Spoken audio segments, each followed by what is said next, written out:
All right, so let's we're going to talk about Jennifer Dulos' case. Yeah, you probably haven't. Maybe some of you don't even know the Jennifer Dulos case because it's been a long time. But she's the mother of 5 in New Canaan, Connecticut, who photos Dulos, her estranged husband.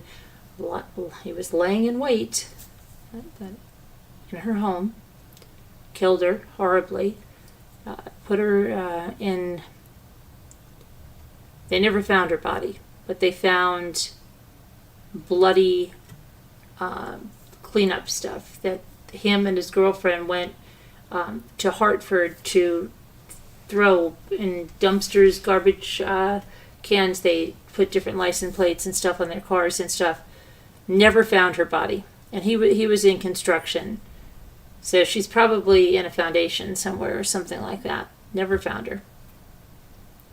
But now, you remember last year we covered the trial of Michelle Troconis. That was the girlfriend. Photos Dulos took his own life because he knew he was guilty, obviously, and didn't want to go to jail. And so let me show you now. Kent Mulwiney was the other lawyer. It was a lawyer that was involved. He tried to have his own wife killed. It's crazy. And they had this shallow grave, and it's such a convoluted story. But he's been waiting a long time for his chance. But he pled guilty to a lesser charge and gets time served.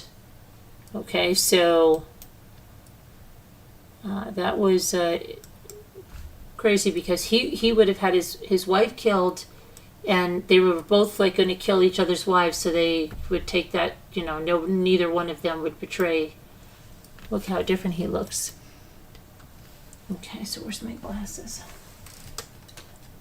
Ken Mulwiney, who was charged with conspiracy to commit murder in the death and disappearance of Jennifer Dulos, pled guilty Friday to a lesser charge of interfering with police, ending the case with time served. Now, meanwhile, the girlfriend, what did she get? Let me see what she got. He was 59 years old. He pled guilty to interfering with police under the Alford Doctrine, meaning he did not admit to guilt, but he conceded that there was enough evidence to secure a conviction at trial. Such a plea results in a finding of guilt by the court. Judge Alex Hernandez of the State Superior Court in Stamford gave Mulwiney an 11-month sentence, considered time served since the attorney had been held on a bond a total of 11 months and 26 days during the case. Okay, I thought he had even more time than that. So let's see.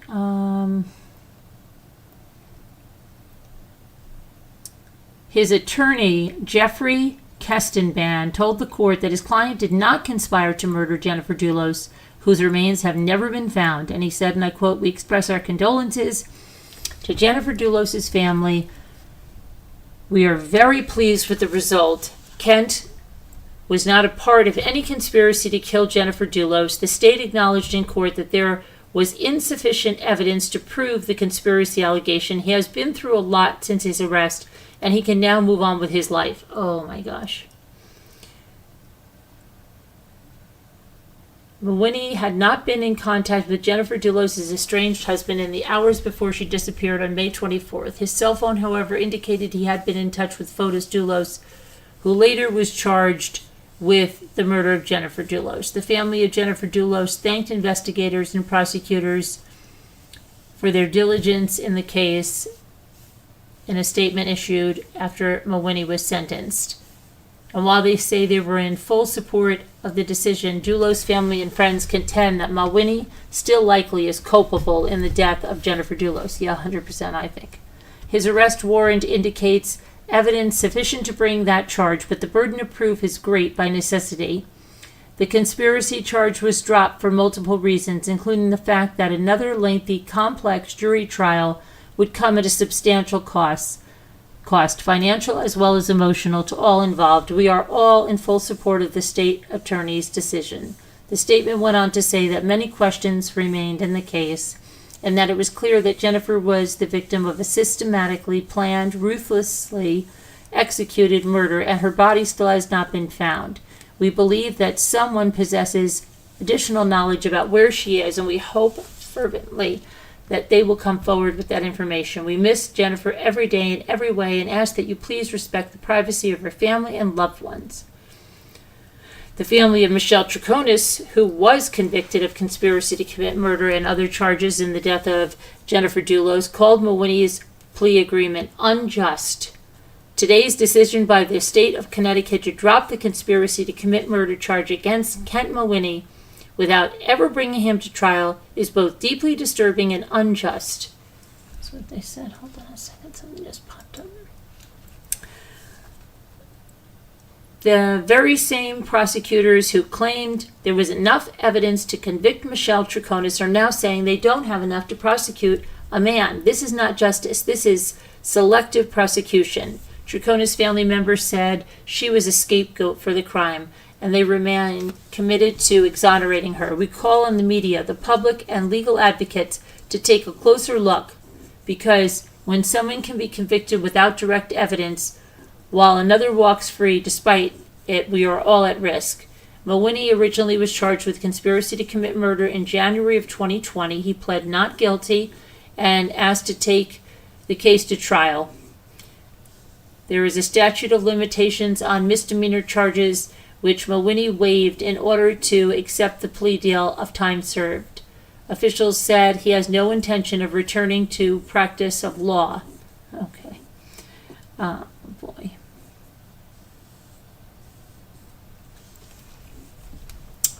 And that's that. Let's see here. Mawhinney also was connected with an East Granby gun club, where witnesses and investigators say they have found a human grave, yes, in the days before Jennifer Dulos disappeared. Investigators wrote in the arrest warrant that the hole was later covered up and no remains were found at the site. They don't even talk about what he did to his wife. That was so scary. The woman wasn't killed, and she's probably scared to death now that he's getting out here. Okay, so then next I want to talk about this thing. This. Listen to this one. This is crazy. Before we get to Diddy.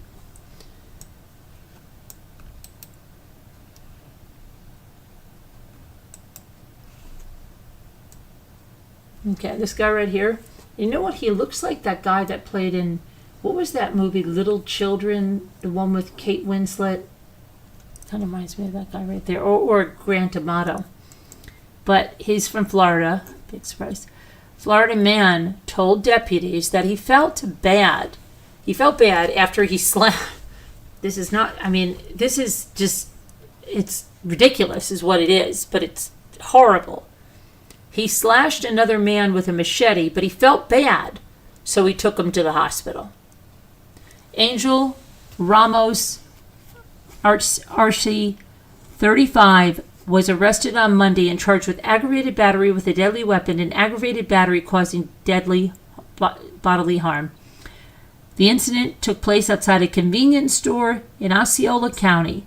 The arrest warrant says that Ramos came into the Circle K store and began yelling at an employee who called for her brother to help. The brother and the employee's boyfriend both showed up, with the boyfriend stepping between the brother and the suspect, which caused him to be promptly punched in the face. And then the man ran to his truck and retrieved a machete, which he said he intended to use to intimidate the two men, who were significantly bigger than him. The boyfriend and the brother ran off upon seeing the machete, and Ramos followed them. He slashed the brother's arm when he caught up with them, which he said was accidental. He said he felt bad for having cut the man, so he told them, "Hey, get in my truck, I'll take you to the hospital." The Circle K employee identified the suspect's truck, who followed it to a nearby hospital, and there they found the victim's blood and the machete inside the truck, and he was arrested. Yeah, you can't make this up. This is crazy. Okay.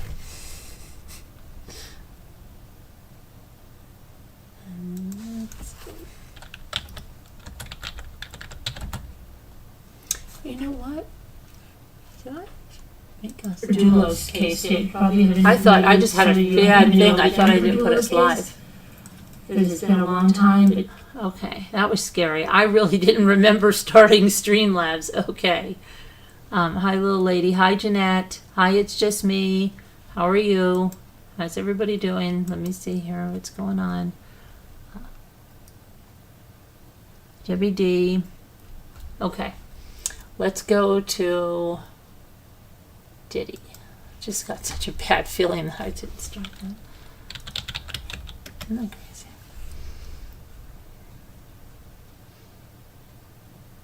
Kanye West showed up at the Diddy trial in an all-white ensemble.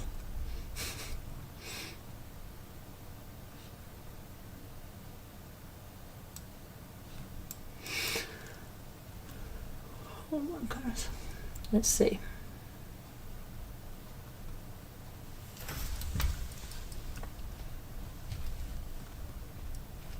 We didn't get to this last night because I was, not last night, the night before, was it? No, I didn't do it last night. I said I was going to do it again. I was going to do it again.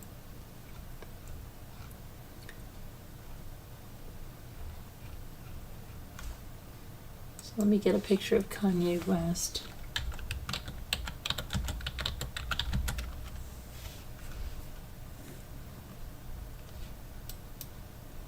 This was him in the Diddy trial.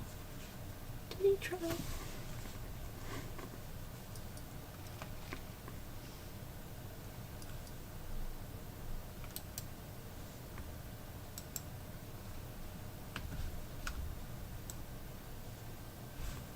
Is that Levi's? I think it might be. On Friday, he's now Ye, right? Y-E. The musician formerly known as Kanye West briefly visited the courthouse where Sean Combs is facing charges of sex trafficking and racketeering conspiracy. Briefly came by. Okay. At about 11:20 on Friday, there was a commotion at the entrance of the Federal District Courthouse in Lower Manhattan when Ye, the rapper formerly known as Kanye West, entered the building where Sean Combs was standing trial. Ye, wearing sunglasses and a white denim jacket and pants, was accompanied by Mr. Combs' son, Christian. When he was asked by a reporter if he was there to support Mr. Combs, he said yes, though he stayed in the courthouse for only about 30 minutes and was never seated in the courtroom. For months, Ye has been one of the only major celebrities to offer public support for Mr. Combs, who is charged with sex trafficking and racketeering conspiracy. Prosecutors have said that employees of Mr. Combs included security staff who worked on his behalf as part of the criminal enterprise to commit a variety of crimes, including kidnapping, arson, obstruction of justice. Mr. Combs has pled not guilty. The presence of Ye, who has become a pariah in the music industry for issuing brazen anti-Semitic comments, was brief, but it electrified the building. Yikes.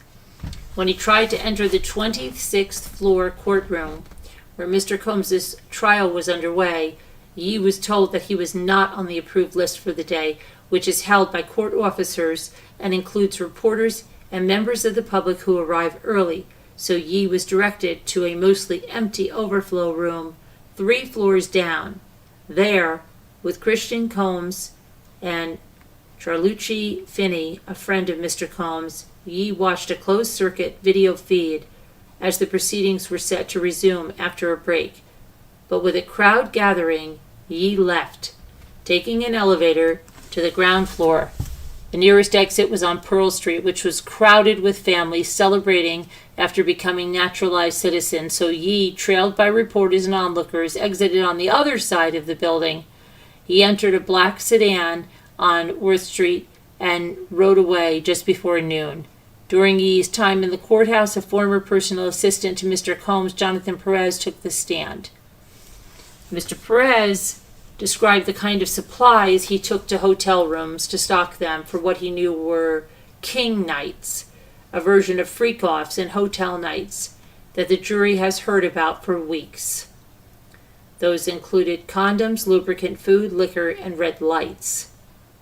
Then the jury got to see text messages between Mr. Perez and Christina Coram, Mr. Combs' former chief of staff, in which they discussed how they were going to set up and how they were going to clean up after these nights.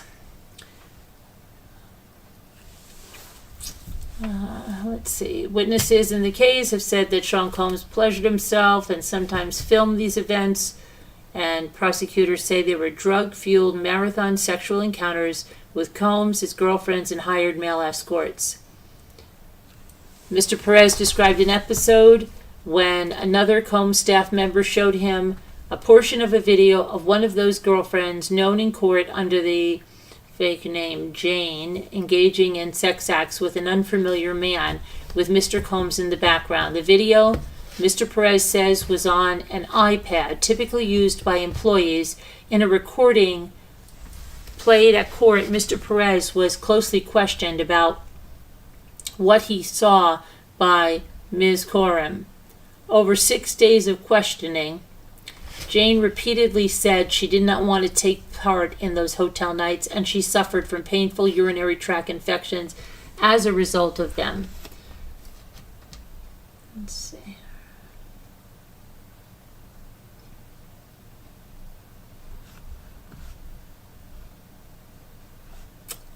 Back to some other thing. Let's see.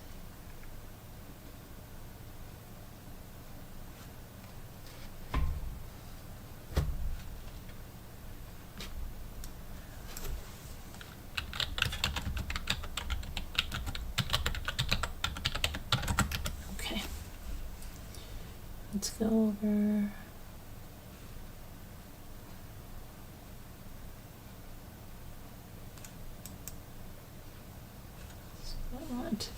So, Friday the 13th.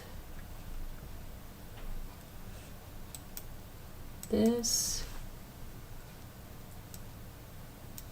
And over here.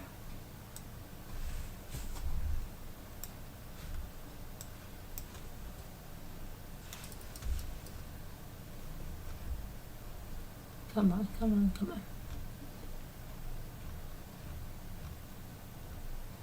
That's Jonathan Perez, the guy we were just talking about, who set up these hotel nights, freak-offs, king's nights, whatever the heck they wanted to call them.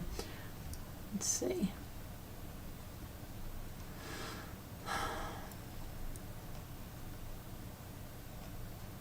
All right.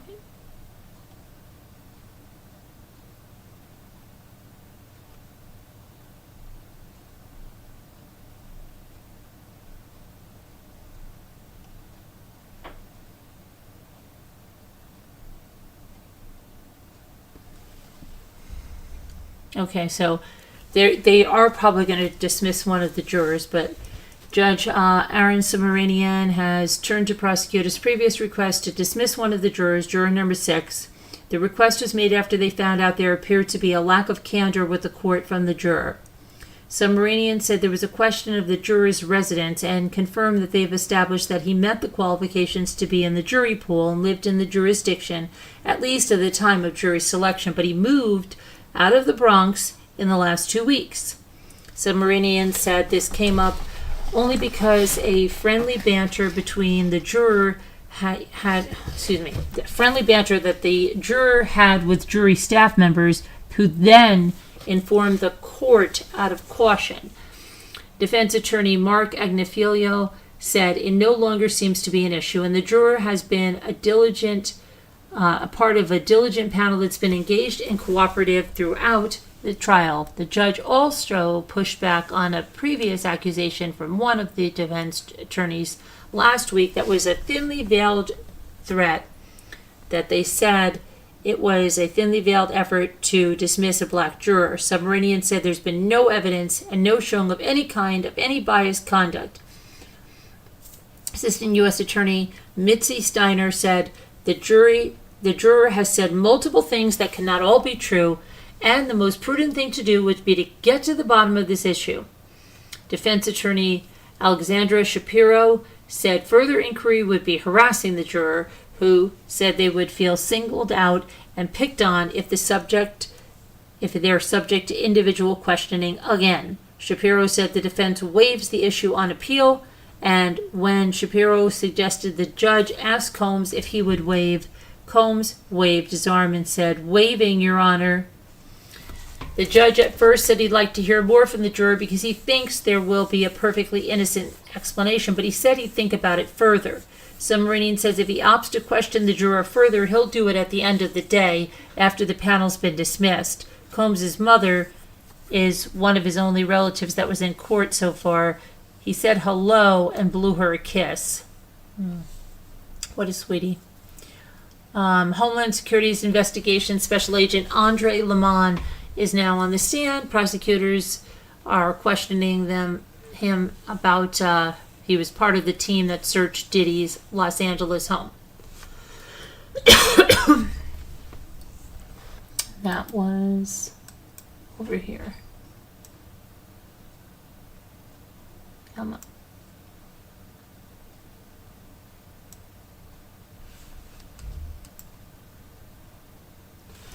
Right there.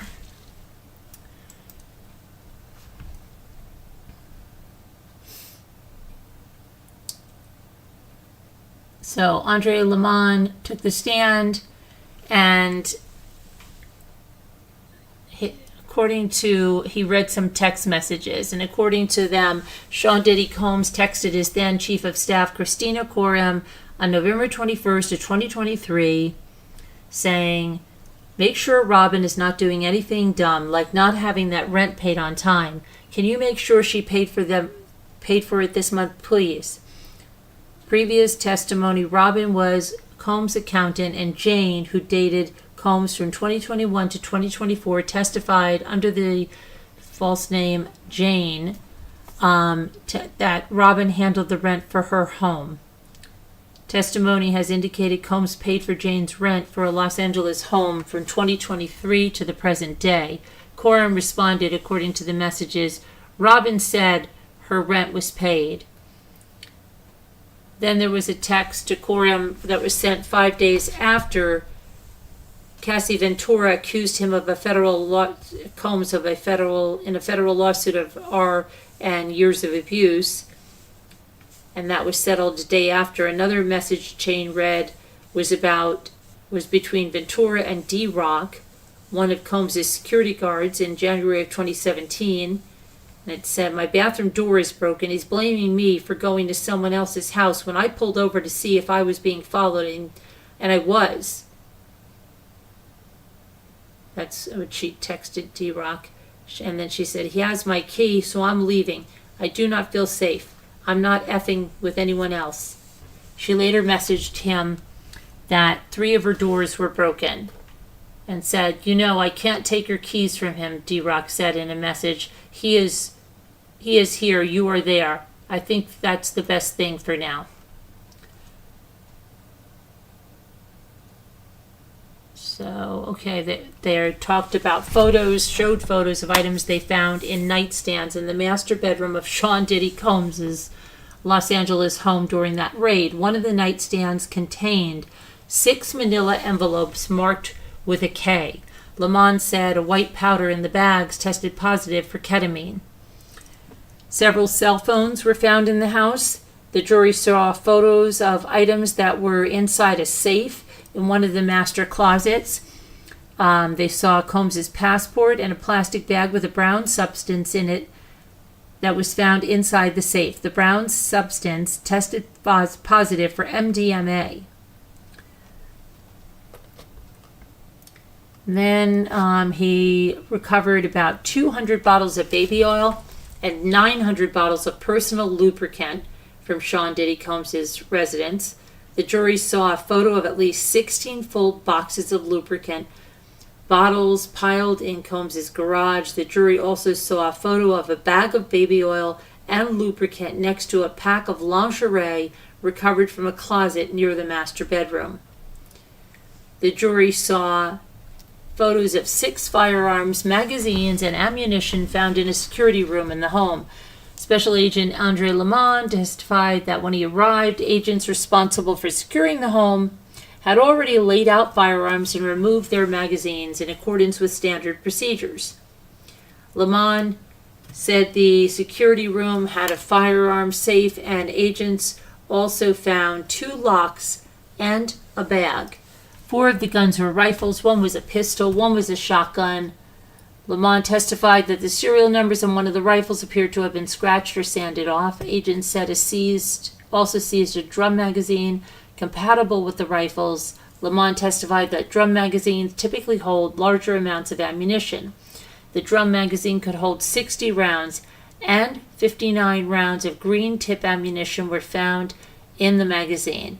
He said the green tip ammunition is designed to penetrate body armor. Wow. Okay. Now, let's see. Now they're cross-examining Andre. When asked if he was aware that a security team protects Combs' residence and there's a designated security room where all the firearms were recovered, he said no guns or ammunition were found anywhere in the home other than the security office.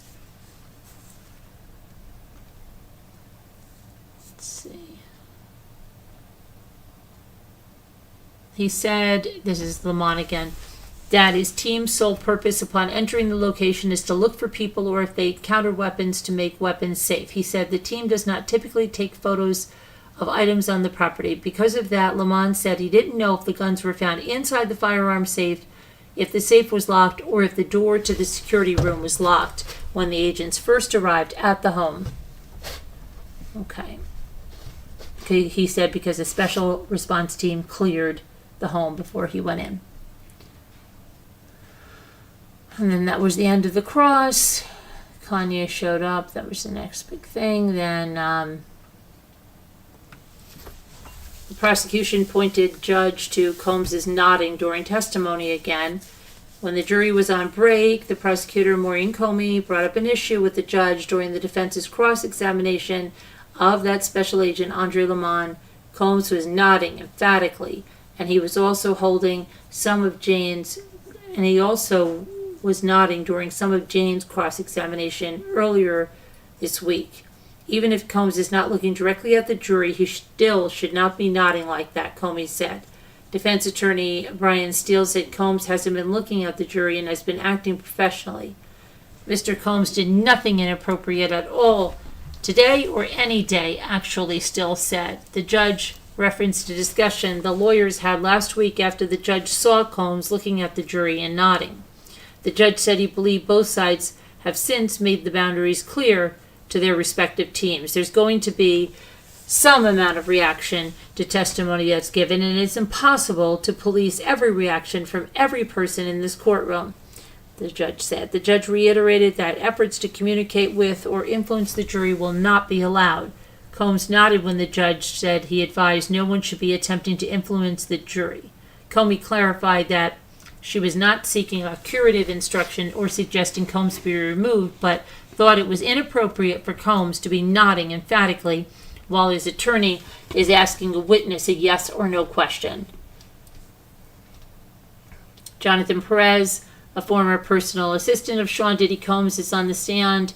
Perez testifies under an immunity order outside the presence of the jury. He evoked the Fifth Amendment, triggering an immunity order signed by Judge Aaron Submaranian to compel Perez to testify. This is the 4th witness to testify under immunity at the trial.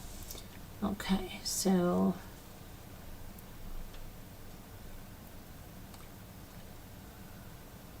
we talked about this guy. I'm just seeing if there's anything that we missed. We already talked about him earlier, that he had to get things set up and cleaned up.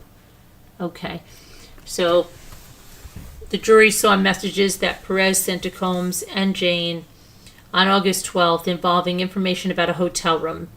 Just left 2 candles and room phone in front of room door. I'm only 9 minutes away if y'all need anything. They also saw messages between Combs' chief of staff, Christine Coram, and another assistant about setting up a hotel room. In the messages, Coram asked if the room was done, and Perez said he was going to run to the store to get outfits for Jane. In another conversation seen in court from May 2023, Coram asked another assistant how cleanup was going. Slipped and fell twice, the assistant responded. Yeah, because of all the oil, right?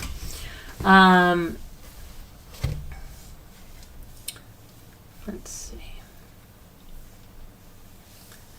The jury heard a recording in which Christina Coram, Combs' former chief of staff, questioned Combs' assistant Jonathan Perez about the discovery in Combs' Los Angeles home of a video of Jane and another man. The discussion involved how the video was found. Coram told Perez she had got a call from someone outside the company talking about the video in some capacity.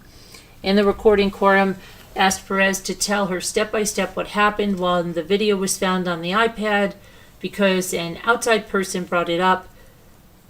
In the recording, Perez said a videographer found the video first, then he saw it. Perez told her that once he saw the video, he told Sean Combs, "Hey, I found something on the iPad that the staff uses. I can lock it up for you. I can. You can delete it. I just wanted you to make that decision." He told Coram that Combs then deleted the video. In the recording, Perez told Coram he didn't have any other conversations about the video. Perez testified that Combs thought his phone or data might have been compromised, and Coram mentioned that Combs wanted an investigation to determine what happened regarding the video and how it got on that device. Perez said he didn't know if an investigation actually happened. In the recording, Perez told Coram that the video looked like it was set up and filmed on that iPad. Perez said he never spoke to Coram about it again, but at some point after that, head of security Fahim Mohammed asked him about it the day the video was found. Perez testified he relayed the same story he told Coram, and it never was brought up again. Perez testified that Combs' Chef K, also was in the home when the video was found, but he didn't even mention it to anyone because he hadn't named her in his first account, and he was hoping that the incident wouldn't become a big thing.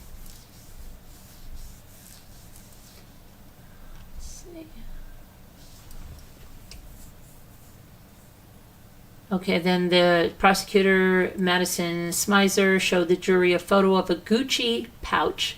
Jonathan Perez said that the pouch belonged to Sean Combs, and it was typically filled with drugs and money. Combs always had it with him during King nights. The jury saw messages between Perez and another assistant in July of 2022. In the messages, the other assistant told Perez to look for the Gucci pouch in the bathroom, and if anything was outside it, to put it back in. I zipped it up, no residue. I didn't steal one Addy, Perez texted back. He testified that meant there was no drug residue around the patch and that he didn't steal any Adderall from it. In one message between Perez and other assistants in October of 2022, Perez said that cocaine was found in a different bag and that it should never leave the Gucci pouch.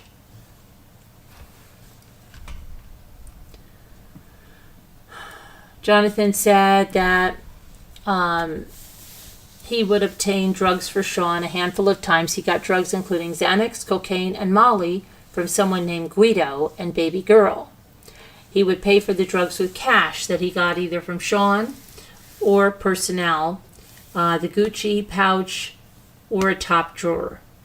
The jury saw a message that Perez sent to one of Combs' security guards, Fahim, in February of 2024. Perez testified that Fahim usually handled cash for Combs. In the message, Perez said in part, 700 went to Guido. Perez is testifying under immunity order again. Remember that? So that's how he's doing this. Let's see. Jonathan also testified that he dropped off items at Jane's house to set up for her night with Combs June 18th of 2024, and then he later dropped off Combs. A few hours later, Combs called him on FaceTime and seemed angry and annoyed, and his voice was raised. He was asking me to confirm whether or not another female had been on a trip we went on the week prior. Perez told Combs no, and Combs thanked him before hanging up. Perez testified he saw Jane on the call, but her back was to the camera, so he never saw her face, and she didn't never speak. The call lasted 20 seconds. The jury saw messages between Perez, Combs, and Kristen Coram and Fahim around June 18th. Heads up, him and guest are fighting. I'm about to go back and pick him up, Perez texted them. Perez also told Fahim that Combs wanted him to bring cash. In a separate group message with Combs, Fahim, and Perez, Perez said he needed $3,500 ASAP for his guest. I'm going to take it to her. Perez testified he was referring to Jane in the messages. Okay. Then the prosecutor, Madison Smizer, asked Jonathan Perez why he stopped working for Sean Combs in September 2024. And he said there was a lot going on personally for Mr. Combs, and there wasn't a lot of communication about what was happening, so I thought it was a good time to leave to hopefully avoid a situation like this. Okay. So he testified the last time he talked to Sean Combs was the day he got arrested. Smizer asked Perez how he feels about Combs now. He said, I feel great about him, the same way I felt when I was leaving my employment. Let's see, then what else do we have? Cross-examination. During cross, Perez confirmed that he's seen Combs sad and cry at times while working for him. Steele asked Perez if he ever recalls seeing Combs cry on October 26, 2023. Steele showed him an exhibit that helped Perez recall that Combs was upset that day, but said he didn't remember seeing him cry.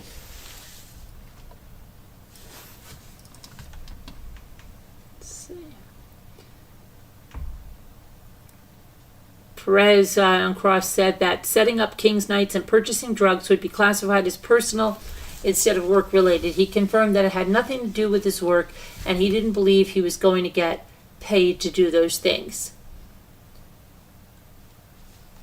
And then Brian Steele, defense attorney, asked Jonathan Perez about his interactions with Jane. Perez, let's see here, said that he would help Jane pick out lingerie, heels, and dresses for her, and Jane trusted Perez with his opinion of what to buy. Steele asked Perez if Jane ever appeared hesitant to go to a King Night. He said no. Steele asked Perez to confirm that Jane seemed like a willing participant on King Nights. Perez said yes. Perez also confirmed when asked that Jane never seemed unhappy or upset about King Nights.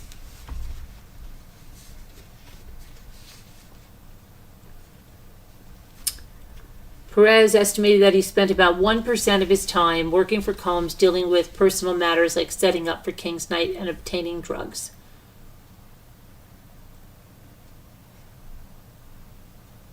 Let's see.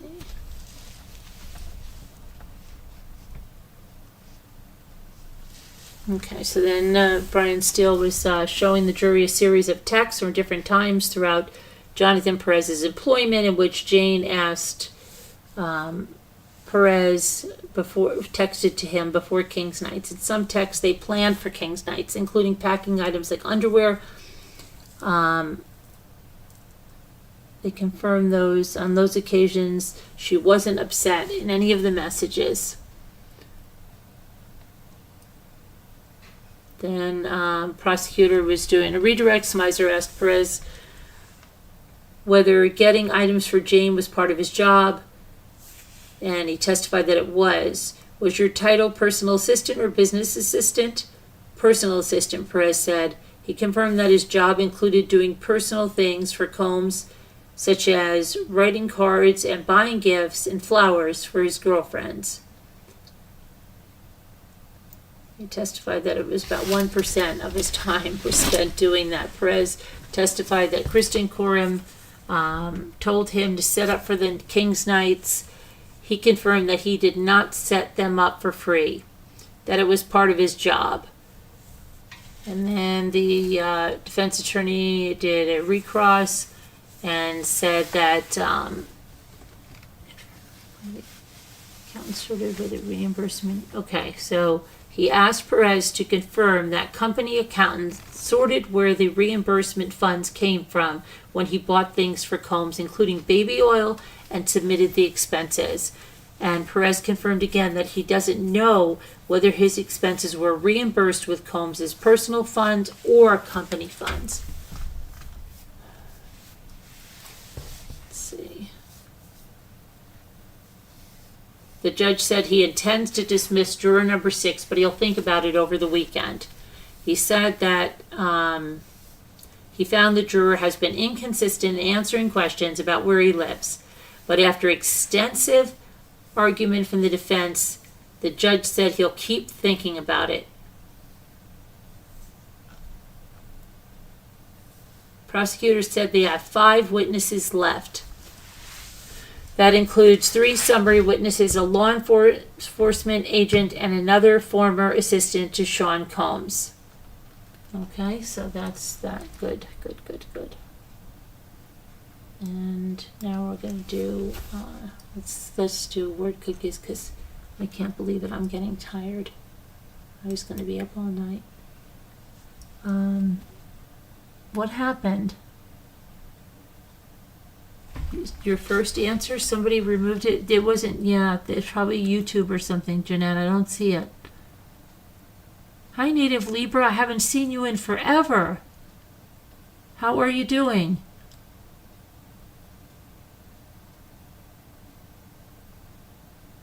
Thank you for leaving a thumbs up, and it's good to see you.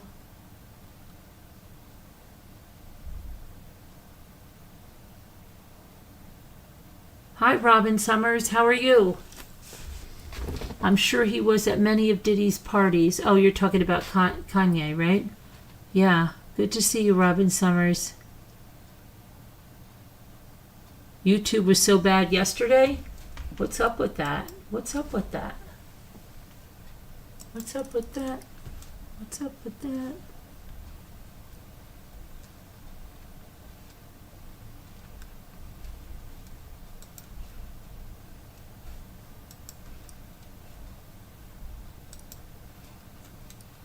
Oh, I'm sorry that it removed your comments. I didn't do them, and none of the moderators did it either.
Do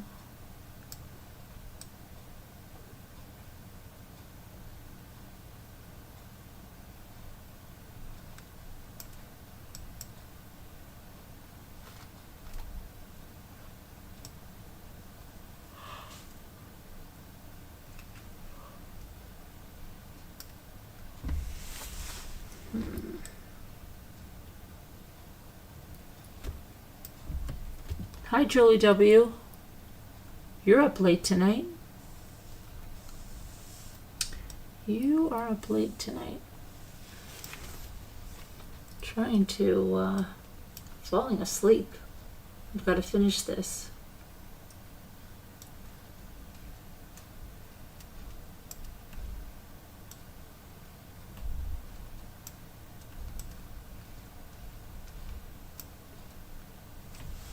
There we go. Where's our Murder of Crows? Oh, there's Murder of Crows. I already put that one down there, Murder of Crows. I need another one.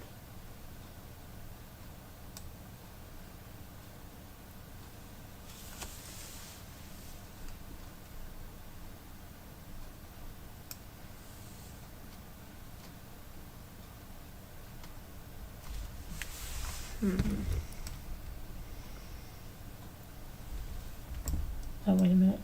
Hold on a minute. Clipper.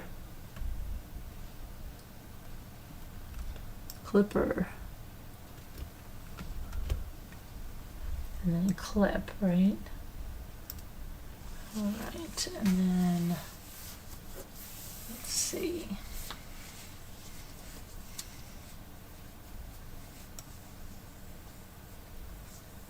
Epic. Yeah, epic. And let's see. Oh, right. Did we do that? Nope. And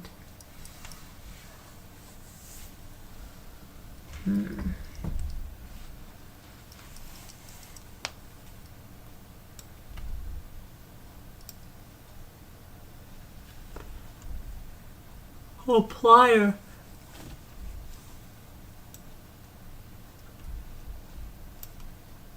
Nope. Nope. No.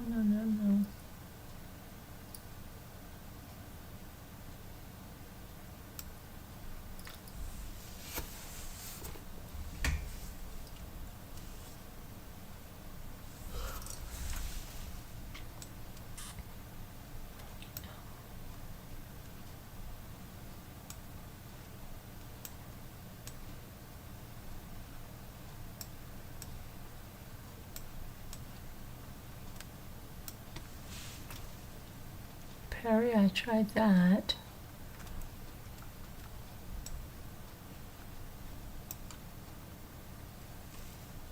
Okay, let's see.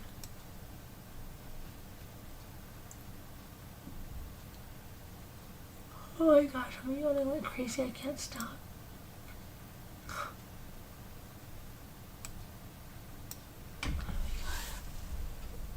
Oh my goodness.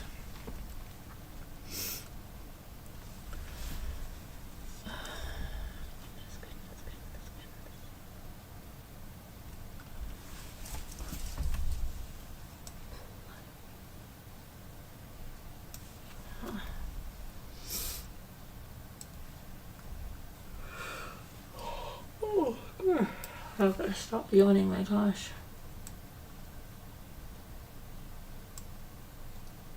Peril, very good. Very good, Murder of Crows. Good word. Good word. We just need one more Murder of Crows. Relic. Oh, let's hope it is. I think it is. Thank you, Murder of Crows. We did it. We did it.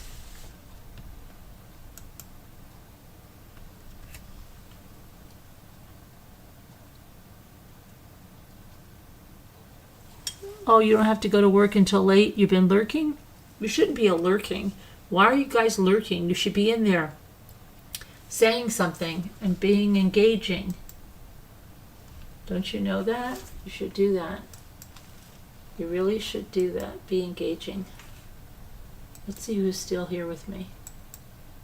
Oh, it's just me. Look, that's me, and Debbie D. Oh my goodness. I can't stop yawning. I have to go to sleep.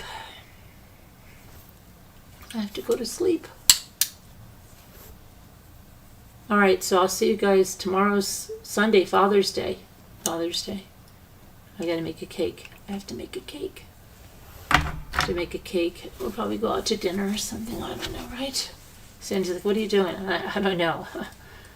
Boys are working, so we'll probably, I don't know, we'll go out to at least Jimmy and I, we'll try to go out to dinner. I don't know when they're going to get home, and as they don't get home till really late, we'll do something.